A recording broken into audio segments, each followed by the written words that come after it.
Okay, we've walked down the hill from the blacksmith shop and the pottery into the industrial district of colonial Bethlehem. The first building that was built in this district is the spring house. The spring house is the large wooden structure with the stone foundation. And this was the most important building for the community because this was their source of fresh water. Yes, that's right. You had to walk all the way down that hill with a bucket in order to get your fresh water to take it up to your home in order to have that extra drink of water when you go to bed at night. It also was the community's refrigerator. That's right, no modern refrigeration. All the community's food had to be stored inside the spring house, which was, because of the spring water, kept it at a constant, say around 50 to 60 degrees. So it did help preserve things from spoiling. So again, if you had the munchies in the middle of the night and you had to wander on down here to grab yourself a carrot, well then, you had to make that trip. So you really had to decide how hungry you were. In addition to the spring house, which actually this building is a reconstruction, there is the original building, that large stone structure with the terracotta roof. That building was the tannery. And the tannery, as you see, has 3 floors. The bottom floor was where the actual tannic acid was used. Now, where do you get tannic acid, you may ask? Well, from bark, and they were getting the bark from the trees that were being chopped down up around modern-day Lehighton, the Nottahootun settlement up along the Lehigh River. The logs would be floated down the Lehigh River, where they would be pulled out and then debarked. The bark would be brought here to the tannery and placed in the first floor. Now, in the first floor, what they did is they dug about pits that were about 6 feet deep and coated with clay.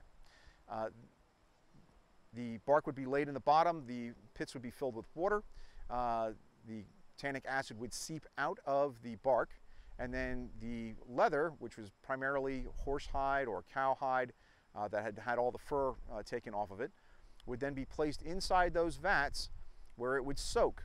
And that's what gives that leather that rusty brown look if you purchase leather products that haven't been colored with modern dyes.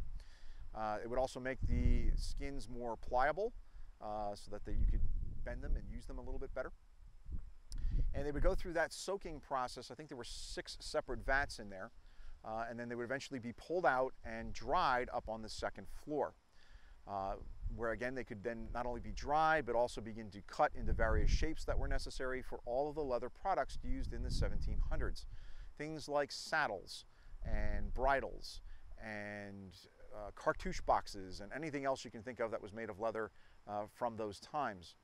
And then up on the third floor, they also had an area up there where they could do additional leather working, where the actual leather punches would be kept, and to make belts and all the cutting implements, sewing implements, these types of things would also be stored up there. And then you'll see that door on the third floor. It looks like a trap door. That could actually be opened, and materials then could be lowered back down for transport outside the building, rather than having an elevator or some contraption like that.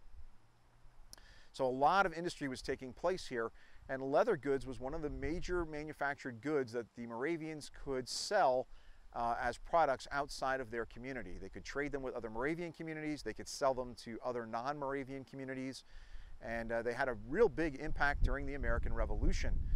George Washington and the Continental Army had a major need for leather goods.